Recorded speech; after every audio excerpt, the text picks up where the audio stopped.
All right, good afternoon, everyone. I am Rachel Savasic-Luxton. I'm the Director of Research and Training here at the Dibble Institute. I'm glad to welcome all of you to today's webinar, Unpacking the Dibble Treasure Chest, with several members of our Dibble Institute team. We'll kind of introduce ourselves as we move throughout the webinar today. Just a couple of tips, tricks, and resources, if you will, before we get started. The first one is if you cannot hear the presentation, we encourage you to check your audio settings in the control panel. Usually does the trick. If that does not work, please call in using the number in your email. So there should be access information in your email. The next thing is a quick note about the chat box. The chat box will be shut down, I believe, at this point. You can send messages to hosts and panelists. So if you need something from one of us, you can reach out to us there. I will open it up at one point for a prompt by one of our presenters, and then you will be able to kind of fill it in at that point. But until then, we'll be keeping the chat box closed so that the handout that will get posted doesn't get lost in the chat box. So you can find a handout there. Also, so that questions don't get lost in the chat box, I want to draw your attention, now that you've had a moment to think about the chat box and find that, to the Q&A box in the control panel. Please use that for all questions, as that's what we're going to be going to find them. So questions there, general comments, or just saying hi, you can send that to us in the chat if you'd like. The handout for today's session will also be kind of reposted at the end of session and will be available with the recording a couple of days after this presentation has been completed. So we just want to draw your attention to those things. And then also closed captioning is available in your control panel should you be interested in utilizing that function. Okay, we know from registration that a couple of you who are joining us today are new to the Dibble Institute. So you may be wondering how we got our name. So I want to point your attention to the slide that has a picture of Charlie and Helen Dibble. They are the founders of the Dibble Institute. Charlie did a lot of work with youth during his retirement, and he was seeing a lot of them have difficulties around their relationships, or when their parents were having relationships, the kind of impact that it had on those youth he was working with and kind of surrounded himself with. So he had the brilliant idea to translate research into teaching tools that then could be made widely available to youth.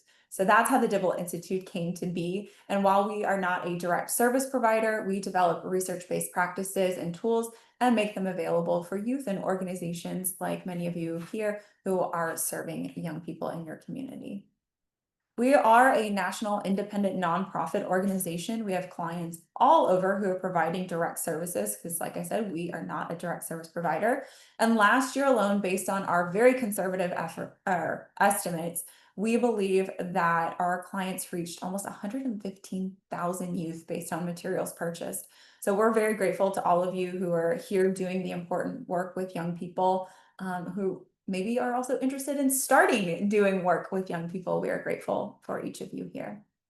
So a little bit more about what guides our institute. Our mission is to help young people successfully navigate their intimate lives, so empower young adults with skills to build and sustain healthy interpersonal and romantic relationships. We know that when we have these conversations with young people, it pulls a lot of levers. So thinking pregnancy prevention, dating violence prevention, mental health, job readiness, and so much more. So in addition to being guided by our mission, we are guided by our values.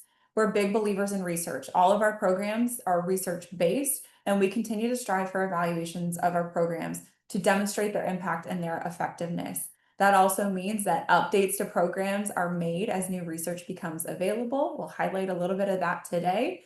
And as new programs come out, again, those are developed based on research and kind of what we see going on and what youth are in need of. The other value that we hold tight is that we believe in stable, safe, and nurturing families of all formations.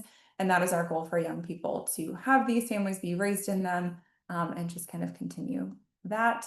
And that also we believe that relationship education is for everyone. So that's a little bit about our organization and who we are. What I'd like to do now is hand our presentation over to the Director of Programs, Erin Larson, who is going to go through some of our new curricula or updates to our programs for all of you here today. So I'll turn it over to Aaron. Thank you. Next slide. So this is not a new program because we've had Mind Matters out for a number of years, but we are so excited to announce that we are just about finished up, just finishing up the Mind Matters 2.0 revision. And our author, Carolyn Curtis, has been doing a Herculean effort of compiling new resources, new materials, condensing, taking feedback from our clients who've been using it for many years. And I'm excited to announce that here very shortly, within the next month or two, you'll actually be able to place orders, and you'll be able to see some review copies. And so what I wanted to do is also just share one of the new tools that we have added to it. For those of you who are familiar with some of the research-based tools that help to calm the agitated mind, this one is probably going to be familiar because it's actually been around since the 1920s, and it's called the physiological sigh. But we decided that the physiological sigh, especially for young people, would be a little bit kind of too academic-y. And so we've also rebranded a number of the tools that we have in Mind Matters. And so the way that we've rebranded the physiological sigh is we're calling it the reboot sigh, because I don't know if you all have ever had this experience with computers, but oftentimes we find that with computers, whenever it's kind of acting up, it's always nice to just restart the computer. And it's the same thing with our minds. And so I thought I would and Caleb, I apologize if I'm stealing your thunder on this one, but I'm going to go ahead and do it anyway because I thought I was further on. I thought it would be kind of fun for you to experience the reboot sigh. And so the way that the reboot sigh works, and like I said, the researchers have been studying this since the 1920s. They found that it's highly effective for whenever you're feeling any kind of stress or anxiety. And one of the main reasons why it's such an effective tool to have in your toolbox is because it really doesn't take any brain power. So you're not having to do any CBT or trying to talk yourself down. Instead, you are just doing this reboot sigh, which, well, let's do it first and then I'll share a little bit more. So what you're going to do is you take in a very deep breath, and then you get to the top and you take in one more breath to completely fill the lungs. So, and then you do a long, slow exhale, like you're blowing out through a straw. And really try to do that long, slow exhale. If you do 3 of these, it's almost as good as if you took one of the anti-anxiety meds. And so that's just one of the many new tools that we have that we're excited to share. And one of the other reasons why it works is, I don't know if you've ever noticed, especially with toddlers, how they choose, not how they choose, it's how the body naturally tries to calm them down. It's very much like a sob. And so it is interesting. And I'm guessing that's why the researchers initially started doing research on it, is because they noticed that our bodies naturally do it to try to to calm ourselves down. But like I said, if you are interested in getting a sneak preview of Mind Matters 2.0, just contact us. And as soon as we get the review copies ready, then we'll be able um, uh, to share those. And I would also highly encourage you to go back and take a look at some of the webinars that we've done on Mind Matters. Some of the outcomes that have been reported are flat out miraculous. I did a webinar earlier this spring with one of our clients in the Southwest, and she reported that the schools are letting her know that suicidal ideation is actually down in the schools where they're teaching Mind Matters. She also let us know that vaping is also down. And the fascinating thing about the Mind Matters program is it doesn't mention anything at all about vaping. Nothing, absolutely nothing about vaping. Yet they're finding that in the schools where they're teaching the Mind Matters program, vaping is going down. And a big reason is because the young people are finding that now I have a healthy way to cope with the stress and the anxiety and the adversity that I faced in my life. And I don't necessarily need to turn to the vape pen to deal and cope with that. And so, and then also the research that came out of the University of Louisville, just staggering in terms of the impact that it was making on young people in residential treatment centers whose average ACEs score, adverse childhood experiences, was over a 5. So they'd had a very traumatic childhood. And in this random control trial, they found that the young people who were taught the Mind Matters program, that their PTSD symptoms went down after going through the Mind Matters program compared to the control group. So we're taking all of the best that we've had from our Mind Matters 1.0, adding on even more powerful tools. And so we've got Mind Matters 2.0 coming out. So be sure to let us know if you'd like to be one of the first to get your hands on a review copy. And then next slide. The other program that came out this summer that has been in the works for a number of years as well is Project With. And so John Lewis and his team down in Southern California have just done a fantastic job of taking this program that was originally developed back in the 1980s, the Art of Loving Well, out of Boston University. And so John and his team were able to adapt. It's a literature-based program, and they were able to adapt it for the young people that they're working with, that are system involved youth in Southern California. And once again, John did a great webinar earlier this spring where you can go back, and I highly recommend that you go back and watch and listen if you haven't had the opportunity, because the impact that it is having. I'll just give you one little anecdotal story. So they went into this one juvenile detention center, and they got a group of the young people showed up for the project with, and this one young man said, "Hey, I've still got my journal." So he bounced around to a number of facilities. That journal meant so much to him because you don't get to take very many items as you get bounced around to these different facilities. That journal meant so much to him. He had it in his room. He ran back to his room, and he came back holding his project with a student journal. And so, yeah, once again, I highly recommend that you go back, watch John's webinar, and you'll learn how they're able to basically use these stories to act as a catalyst to help young people make different decisions, motivate them, and help them to make different decisions to get back on track in their lives. And then next slide, Rachel. And then emergent. So the reason why I was kind of kidding around with Rachel before that, maybe we should call this newish, because technically emerging relationships came out last year. Um, but we have gotten a lot of positive feedback from the schools, specifically the schools that have been using it with their 5th and 6th graders. It is a positive youth development. That's kind of the core foundation of emerging relationships. And we've been getting a lot of positive feedback from the schools that have been using it, as they've seen that it's been able to help their young people to start developing these healthy relationships that are going to lay the framework and the groundwork as they move on into through as they get older. And this was one of the areas that was kind of, if you look at our portfolio of programs at the Dibble Institute, we never really had anything for those 5th and 6th graders. And so we decided a few years ago to partner with a couple of professors at the University of Wyoming and Auburn University, and we had them create these create emerging relationships for us. So we actually now do have something that you can use if you're working with the littles. They're not little, but it's not, yeah, they're 5th and 6th graders. And so we do have something that can start helping to lay that foundation. And then I think that's the end of my section.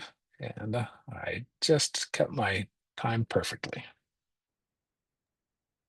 Yeah, Aaron nailed it, which is not surprising in terms of your timing and the overview of some of those programs that are available that you might not know about, because you might be more used to us with Love Notes and Relationship Smarts, or the original Mind Matter. So really something exciting to look forward to this fall, and then also maybe start exploring for those other curricula that, like I said, maybe new to you. So when we looked at the registration, I saw that some of the folks who are coming today have been through a curriculum training here with the Dibble Institute, but we know that facilitating a curriculum is so much more than just reading from the script or reviewing content. There's a lot that goes into that. So we're going to be going into a little bit about what our curriculum trainings offer, as well as some different kind of tips and tricks and resources that you can walk away from today's session. There we go.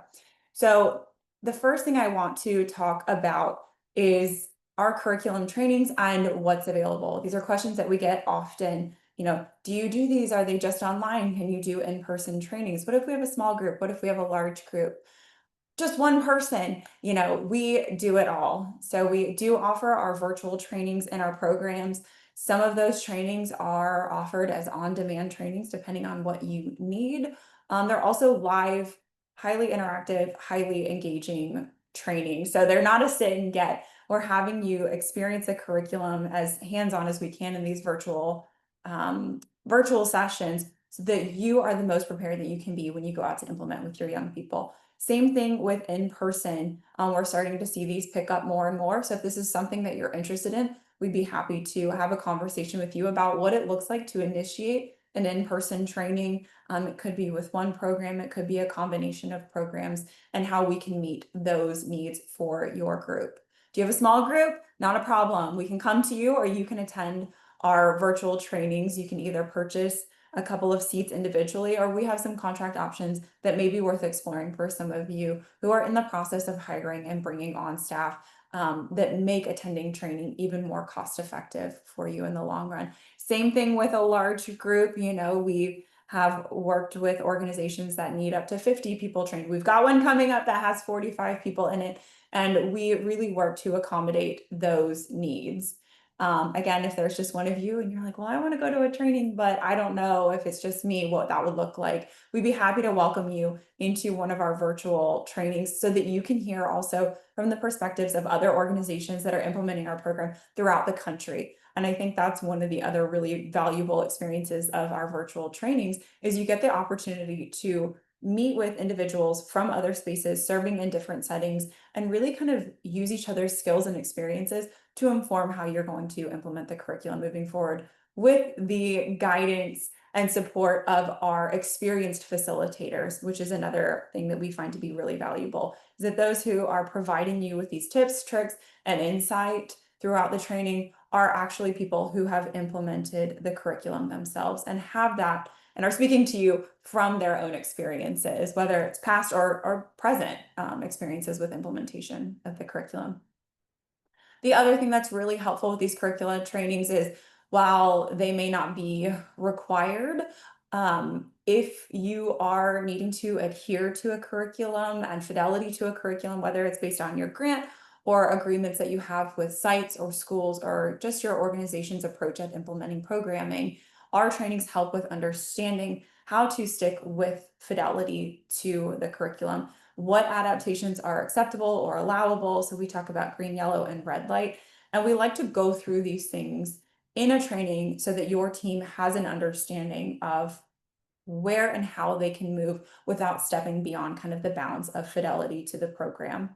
The other thing that our folks do, our trainers do, is we provide tips and tricks for you to be the most successful wherever you are and however you're serving youth. Like we said, our team that facilitates these trainings all bring a background of various experiences in different settings with diverse youth all across the country. So they each have a lot of insight and experience that they can share. And we love to say, learn from our mistakes and our failures so that you don't have to repeat them.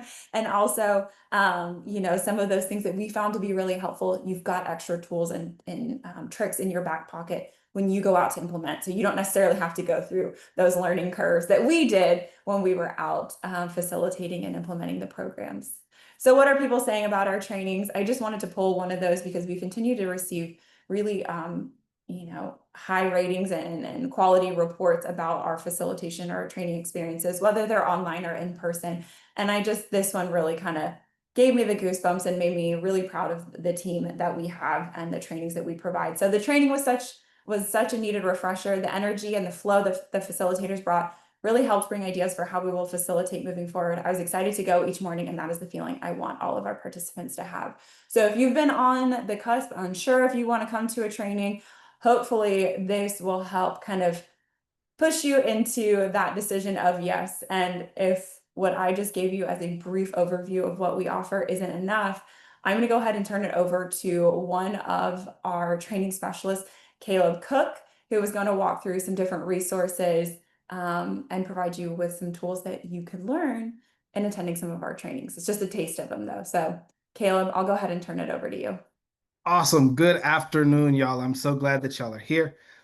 Like Rachel said, my name is Caleb Cook, and I'm one of the training specialists with Dibble Institute. And my goal in this brief segment is really going to be sharing some practical tools. I want to make sure that as we're going into this free 99-ish section, I'm starting it off, and there will be some additional tips and some additional resources that are shared by one of our other team members as well. But the goal in this segment really is going to be to share some practical tools that can really help with program facilitation. They're flexible for a variety of different programs. And Rachel dropped a golden nugget earlier that really highlights why this is important. It's because facilitation is so much more than just reading words on a page. It's so much more than just reading out loud something that you've been given. And so these tips will be very helpful in supporting facilitators in effective preparation. So whether they're implementing the program or whether they're aiming to start out a program and really create a safe and warm environment for participants, these tips will be especially helpful. Now, the first tip on this next slide we'll see is co-regulation. This is one tool that's especially helpful with whatever program that you may be facilitating. Now, before I jump into the content that we see on the slide here, co-regulation, we kind of have to break it down into some smaller parts because in its definition, it brings up self-regulation as a term. Now, self-regulation is when we are able to manage our behaviors. We're able to manage our thoughts and we're managing our actions. Maybe you can think of a time that you were frustrated or you felt some sort of big emotion, right? Maybe you were stressed out and you decided to take a walk, right? Maybe you were angry and you did maybe not exactly what Aaron showed us, but you did some sort of deep breath to help yourself in that moment. Now, we're going to open up the chat in just a second. And what we would like to hear from y'all is how do you practice self-regulation? And you can think of any self-regulation skills that you use in everyday life. Maybe you use them in specific moments. Are there any things that you do for your own self-regulation? Let's check out and see what we've got in the chat box. Any ways that you actually practice self-regulation? I see walking in the chat box. Awesome. I go for a walk as well. It's sometimes nice to just be outside and in nature. I see many folks are taking a walk. I love it. I see pause and do a body check, right? So maybe just seeing how you're feeling and where you're feeling certain things. Awesome. I see deep breathing. Walking, working out. Yes, exercise could be a great way to start to regulate some emotions. Reading a book, listen to me. These are so many great responses, and these seem to be very effective and healthy ways to start to regulate. I see dance party. Yes, I love a good dance party. Do not play any music, DJ, whomever is the DJ, because I will absolutely be the lead for the dance party. Do a puzzle, listen to relaxing music. Yes, these are some great ways to be able to regulate our own emotions. And this is a key tool. Play percussions. Oh, we've got some drummers in here. Awesome. I love to see it. Talk with a friend. These are awesome. So we can imagine if somebody didn't have these effective tools that we just said in the chat box, right? If they didn't have a way to be able to manage their own emotions and they lacked some of these skills, it can be very challenging to find a sense of calm. Now, this brings us to co-regulation.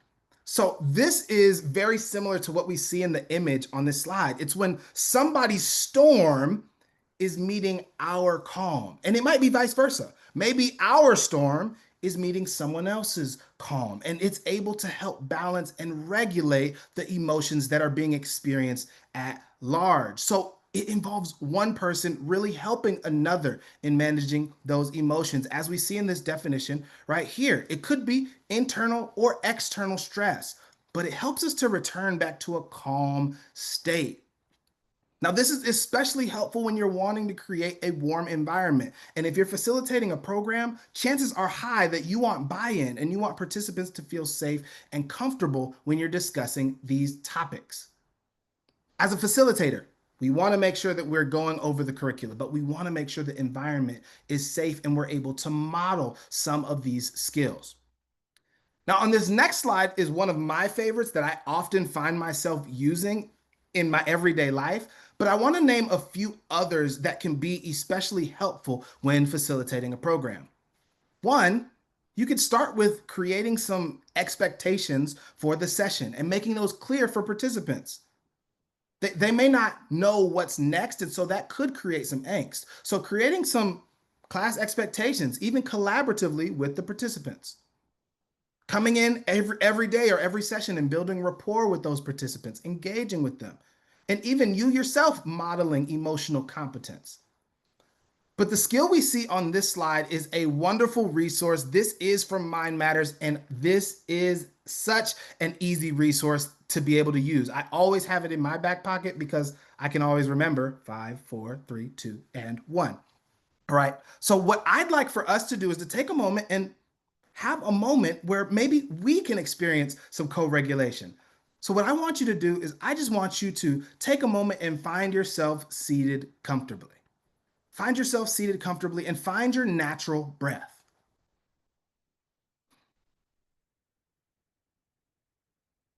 On your next breath, or whenever you're ready, what I'd like for you to do is to look around the space that you're in and notice 5 things that you see. Just notice them.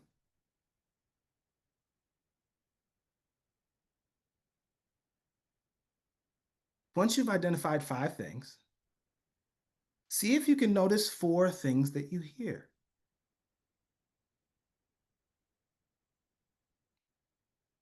Maybe there's a dog barking, maybe you hear the AC. Next, see if you can identify 3 things that you can feel. And what I mean by that is maybe it's like the pressure of the seat you're sitting in. Maybe it's a shirt that's pressing up against your skin. What are things that you notice in your sense of touch?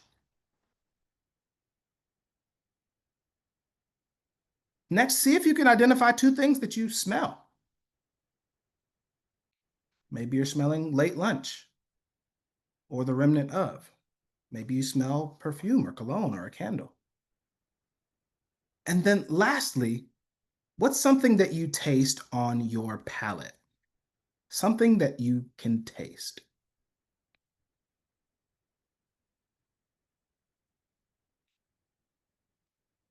Now, on your next breath, if you've had your eyes closed for some reason, you can go ahead and open your eyes. You can rotate your shoulders if you need to. This is a super helpful practice, free 99, and it can help bring someone back to the present, especially if they're experiencing something that is a big emotion for them. All right, this was just one example. I want to continue because there are some more resources I want to be able to briefly share before I pass the baton to our National Outreach Coordinator. So on this next slide, there are a variety of resources that are available for teachers, facilitators at large to make sessions engaging. Engagement is something I look for in any training or facilitation session that I have because, again, it makes it so much more fun to participate. It makes it so much more fun to facilitate. And so maybe you've heard of some of these. Kahoot is a website that does have free and paid subscription options, but this is an interactive learning tool that really can allow you as a facilitator to design things like quizzes, polls, and games.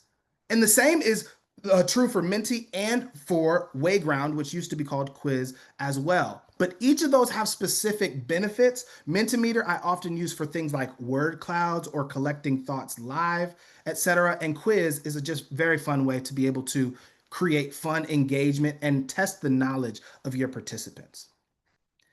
Now, some of y'all I know may have some challenge in the places that you're facilitating. You're like, okay, we can't even use technology. All of these are websites, right? The young people have to use a specific code or have a tablet or something like that for each of these, Kahoot, Mentimeter, and Wayground. Maybe you don't have those. So maybe when you're facilitating, you can use a tool called the Think, Pair, and Share. And so you might invite a question, have you discuss in pairs, and then have them share back the highlights from their discussion. Maybe you create physical movement in a specific activity. You go to this side for true, this side for false. I agree, we disagree. And you can even invite participants, give them some time to prepare, obviously, but you can invite them to teach portions of the curricula. Maybe you can invite them to have a part in the program that you're facilitating. Now, on the next slide, last but not least, I want to share some free resources that y'all can explore on your own. Facilitating XYZ is a phenomenal website because it has articles, books, videos, and more that can really help to create a fun and creative session for your participants. Now, on the screen, we have a book that I have read and I always find myself going back to. It's Unlocking the Magic of Facilitation by Sam Killerman. Great book. I encourage it. If you need a book to help with planning and getting creative ideas, this is a golden resource for you.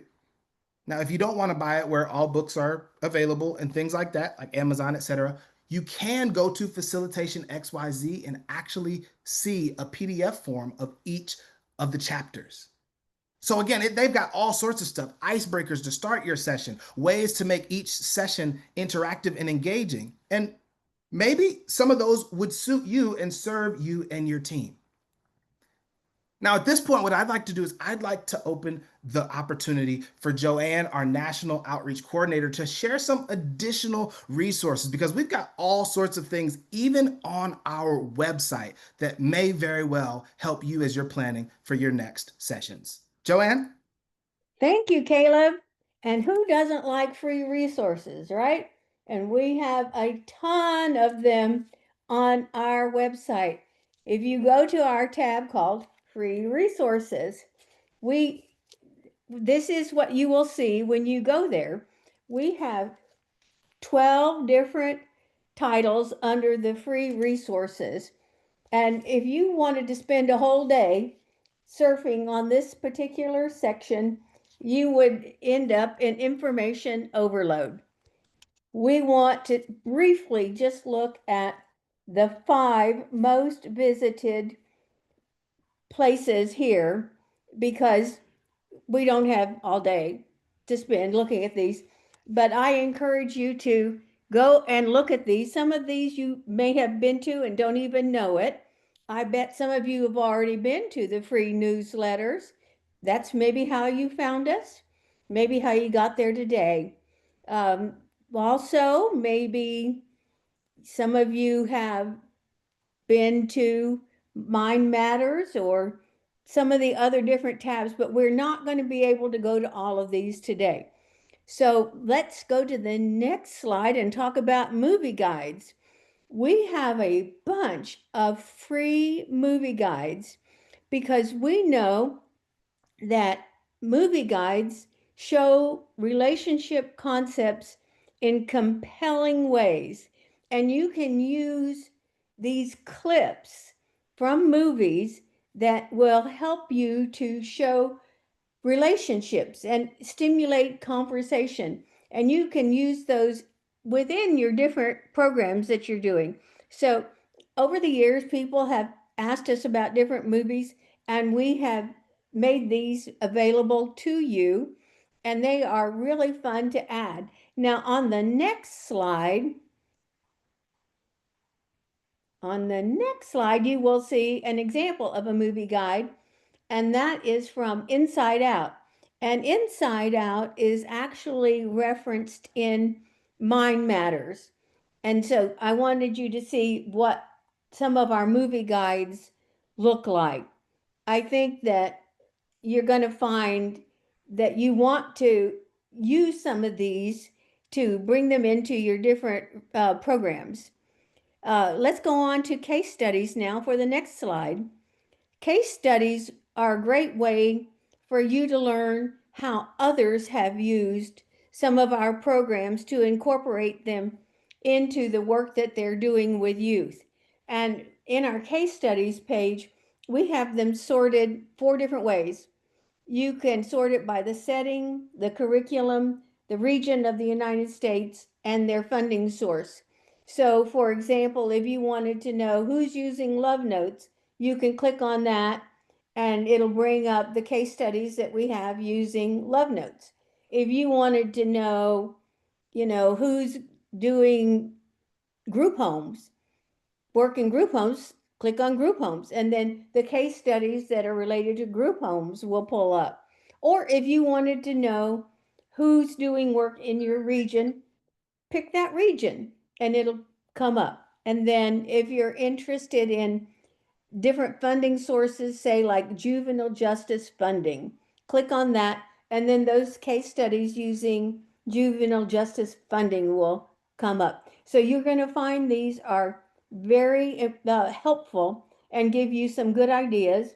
And now go to the next slide. That slide will show you Love Notes case studies. If you look at the bottom, there's actually 3 tabs full of case studies using Love Notes. So we have a lot of different ways that Love Notes is used, but all of these case studies are involved using Love Notes. So you'll see a thumbnail, and that thumbnail is the organization. And so if you look at, say, like Be Busy down at the bottom, if you click on that, it'll bring up that particular case study, and then you can read all about it and learn how they do their work with Love Notes. So let's go on to the next, Sample Lessons. Sample Lessons is a great free resource for you if you are thinking, oh, I didn't get funding, or I'm thinking about starting a program and I'm not sure which program I want to use. Each of our curricula has one free lesson that is free and legal for you to download and try it out. And so if you go to the next slide, we have a sample that just shows you, this is a sample of Mind Matters and a sample from Love Notes. And you can download these lessons and try them out and say, hey, these were very well received. They were easy to teach. I want to try that. Now, if you go and say, I tried that, but I'd really like to know more about it, you can also get a free digital review copy for 30 days of any of our materials. So that is something that we'll show you how to do that at the end of our webinar today. So sample lessons are great. On to the next is toolkits.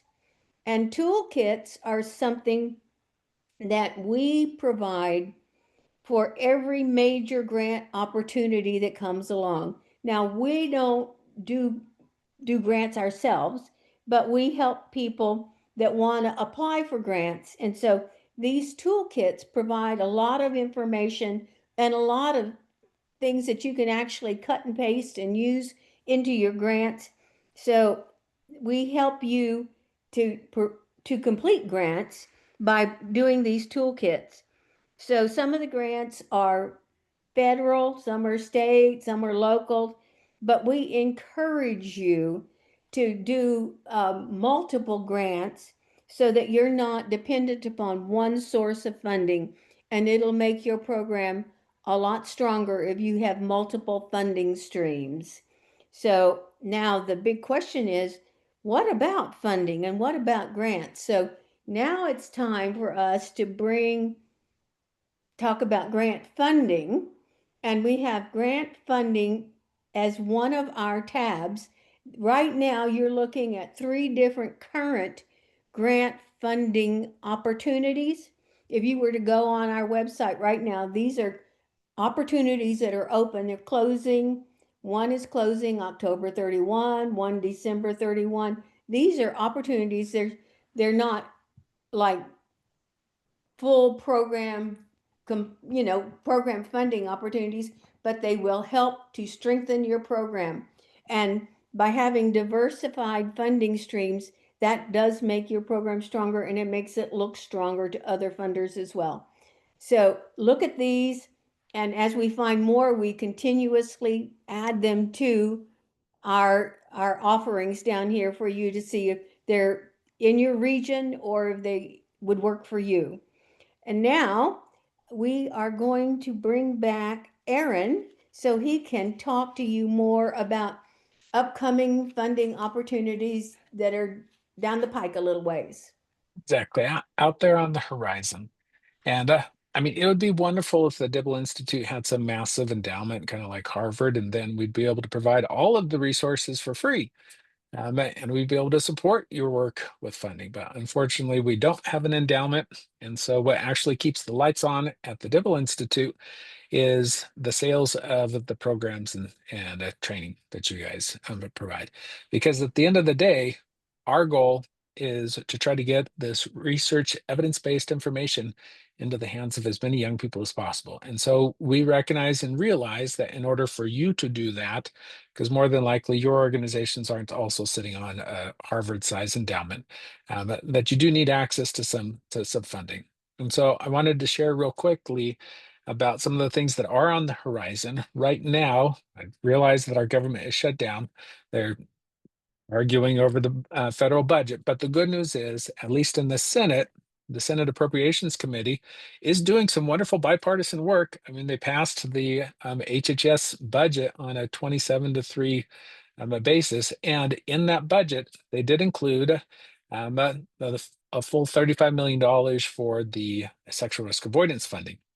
They also included the full 101 million for the teen pregnancy prevention funding. However, the TPP grants are still a couple years out, but there is going to be, the projection is that as long as they pass the budget at some point, then there will be about $20 million, a little bit over $20 million that'll be available for the sexual risk avoidance grants, and that should be coming out in the spring. So as soon as the government opens back up again, as soon as they pass the budget, then the Administration of Children and Families should upload to grants.gov the SRA grant forecast. Also, if you are lucky enough to live in one of the states who decides not to accept their Title V sexual risk avoidance funding, then, so for example, California, I can guarantee you right now, California never has, never will accept their Title V funding. And so in California, there's going to be about $5 million in competitive grants, and both SRA and Title V tend to be about $450,000 per year is what organizations can apply for. But with California, there should be about $5 million that's available. There's also a handful of other states. We never really quite know who's going to be eligible for those competitive Title V, except for California, until the grants actually come out. But once again, we should have that grant forecast here in a couple of weeks. And then we should actually have the grants come out in the spring. Now that is federal funding. I would highly suggest that you expand your horizons beyond federal funding. And one of the places that I would suggest that you look at is state TANF funding. So temporary assistance for needy families.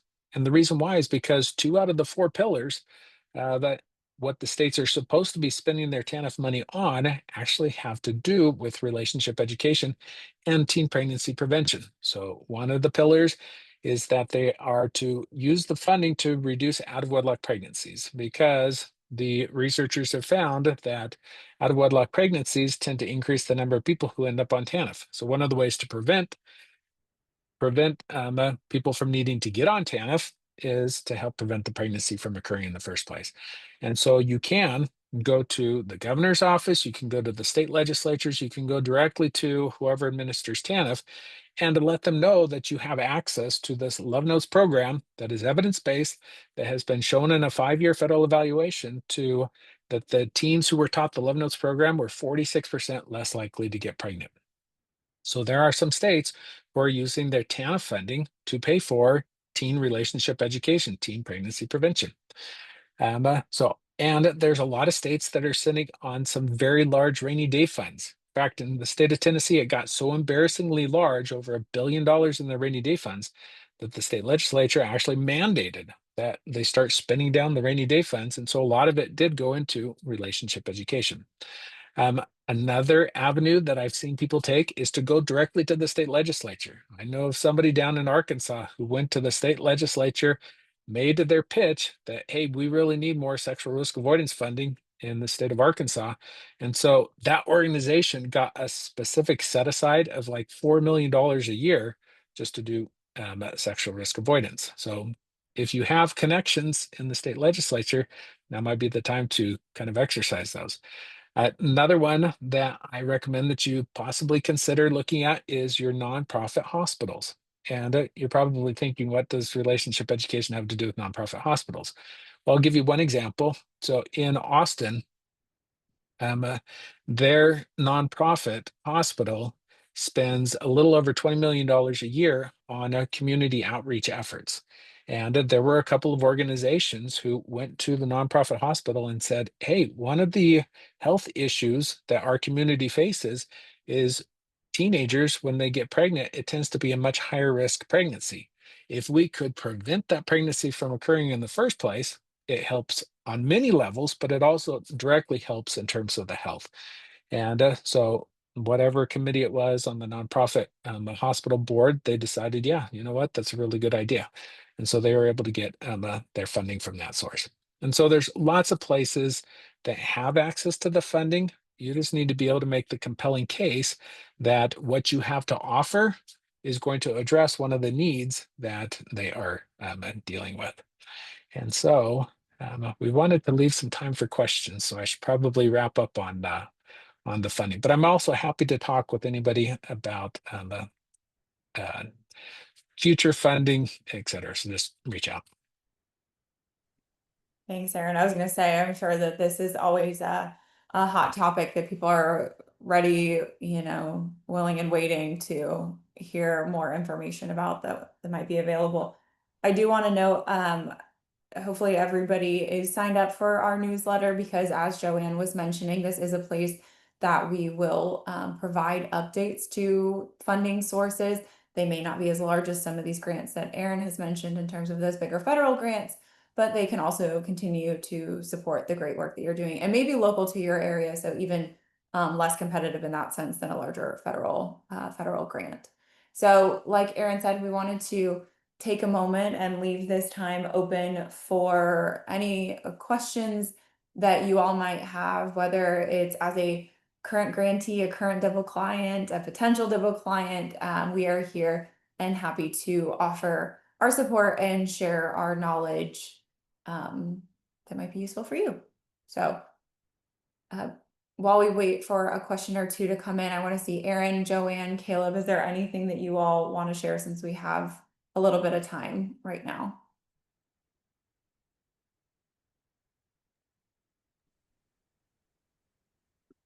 Good question. I was going to say, on top of what Aaron said, the federal grants are the most competitive grants that you can apply for. And so any of these others, like the hospital grants, if you have a connection, even if you don't have a connection, the opportunity of getting one of those is much greater than the federal grants. And so just go for it. Yeah, and since we do have a little bit of time, I might as well cover what you may have been seeing on our website. So we've kind of broken it up into non-federal grantees and federal grantees. And so I thought I might take a minute just to explain why all of that has gone down. So if you do not have federal funding, then you can kind of space out for the next minute or two. But if you do have federal funding, then you do need to be aware that all federal money are subject to executive orders. And prior to this administration, I didn't realize that executive orders actually become the law of the land as soon as they're written, until a judge says otherwise. And so right now, one of the executive orders that has impacted the relationship education field is the one on gender. And so what we ended up needing to do was to go through our programs and make them very, very, very general, very generic. And so but we use very general language now. And all of the federal agencies that have reviewed the programs have given us the thumbs up, and we have not ended up on the lists that some other programs have ended up on, where the organizations have been told you either choose a different program or your funding will be terminated. And so but you will notice that there's 3 different versions of the programs. One of them is our traditional comprehensive sex education version, where we ask the youth who choose to be sexually active, if you're going to choose to be sexually active, please write down your contraception plan. In some of the federal agencies, they've actually redefined what is age appropriate, and they've redefined it as you cannot use any content that normalizes sex for minors. So not normalizing teen sex. So some of you know that we already have our sexual risk avoidance adaptation. So our federal grantees have switched over to our sexual risk avoidance but addition. And then the other kind of curveball that we were just thrown a couple of months ago is when the new competitive Title V grants came out.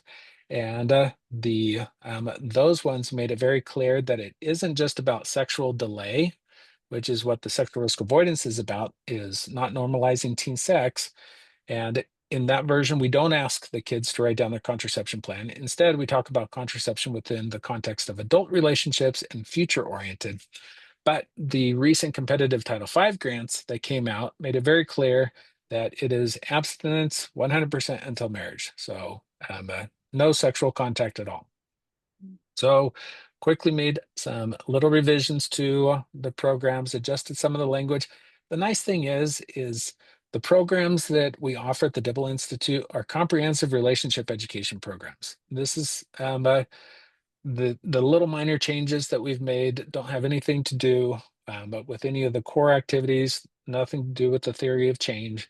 And so we feel confident that everyone's still going to get the great evidence-based outcomes that they've always gotten, but to make it so that people who do have federal funding are able to stay in compliance and not get terminated, like we've seen some other grantees get terminated for not complying with some of this stuff. But we've made these little minor tweaks. It's kind of like sometimes I explain it feels like I'm balancing on top of a razor blade, but so far we've successfully done it. And so, but like I said, if you have federal funding, please talk with us to make sure that you do end up with the correct version.